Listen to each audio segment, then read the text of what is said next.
आपको मैं आज एक सच्ची घटना बताता हूँ जो हुई थी। मैं खम्भम में गया था। वहाँ पे एक कॉस्मिक वैली करके एक जगह है। वहाँ पे अपने एक मित्र से मिला जो अध्यात्म में था। काफ़ी कम एज थी। तो उसने मुझे बताया कि उसको सारे देवी देवता ऐसा दिखते हैं, बात करते हैं।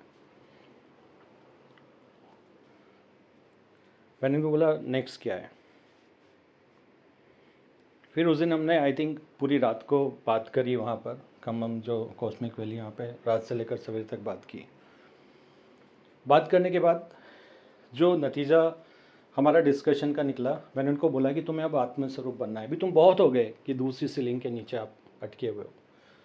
अब आपको आत्मस्वरूप बनना है, ये भक्ति मार्ग से हट करके, या जो हम कर रहे हैं अध्यात्म में कि हम किसी को ऊपर लेके किसी से गाइड कर। क्योंकि एक बात हमेशा याद रख लो, हम जो पृथ्वी के ऊपर एक्सपीरियंस लेते हैं वो हमारी सीलिंग होती है।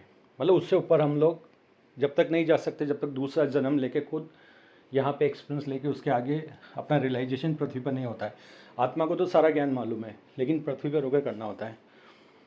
तो उस बंदे ने क्या किया, नेक्स्ट डे वो और मैं दोनों वहाँ मोहतार बाबा जी की एक स्टेचू थी, उन्होंने जाके वहाँ पे ध्यान किया। और मैंने उसको बोला एक क्वेश्चन पूछना, ये कहना है कि अब मैं आत्मस्वरूप बनना चाहता हूँ।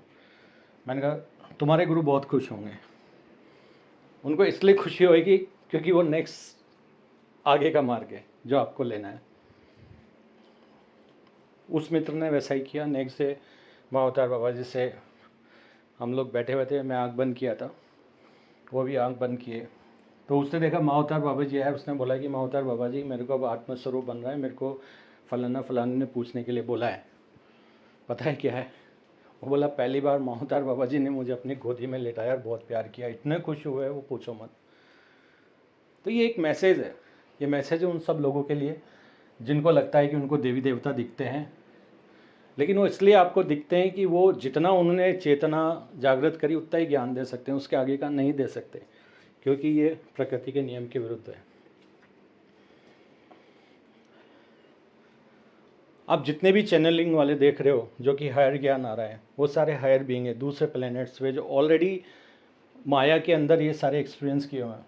तो माया सिर्फ पृथ्वी पर ही नहीं होती है, दूसरे प्लेनेट पर भी रहते हैं। तो दूसरे प्लेनेट के लोग हैं जो हमारे से बहुत आगे जा चुके हैं, वो हमारे साथ विजडम शेयर करते हैं, पर वो उतनी विजडम हमें दे सकते हैं जितनी की उन्होंने एक्सपीरियंस ले ली, उसके आगे नहीं बता पाएंगे वो, क्योंकि वो चाहें तो भी बिना रियलाइज़ किए वो उनकी चेतना नहीं बनेगी, उनकी कॉन्शियसनेस नहीं बनेगी। तो हम किससे कनेक्ट होते हैं? मैं कृष्णा मेरे गुरु हैं, तो मैं किससे कनेक्ट होता हूँ? कृष्णा की चेतना से। तो क्या मेरे को उनकी भक्ति करना पड़ेगा या उनको दिन रात मंत्र जाप करना पड़ेगा? नहीं, मैं बोलूँ कनेक्ट मी टू कृष्णा, मैं कनेक्टेड हूँ, ख़त्म। इससे ज़्यादा नहीं करना है। पर हमारे बिलीफ ऐसे है ना, पुराने लोगों ने इतना सिखा दिया, तप करो, जप करो, ध्यान करो, शरीर को जलाओ, वो जलाओ, जला रहे हैं सब लोग। और जब मेथड बहुत सिंपल है, connect to Krishna, you are connected. तो क्या कृष्णा मुझे दिखेंगे? अरे किसी को दिखते हैं, किसी को दिख सकते हैं, किसी को सब सकते हैं, सब माया का ही तो हिस्सा है। तब उस पर मत जाओ। जो आकाशिक रिकॉर्ड रीड करने वाले होते हैं वो भी देख सकते हैं, ये सब चीज़ें देख सकते हैं। तो क्या उनके पास वो विजडम है? नहीं, उनकी विजडम वहीं तक सीमित है जिसको भी लेकर उन्होंने ध्यान किया है।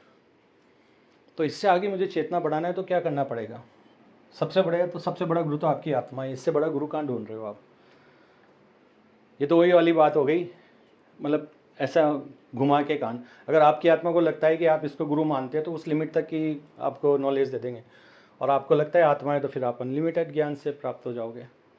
तो आपके ऊपर डिपेंड करता है कि आप अपनी ऊपर किसको रखना चाहते हो, कहाँ तक पहुँचना चाहते हो।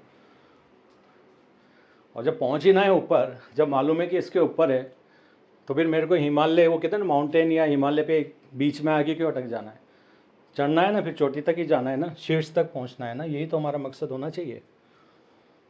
तो बंदे मित्र बहुत खुश हुआ, उसको समझ में आया। मैं बोला बस लग जाओ यहीं से काम पे।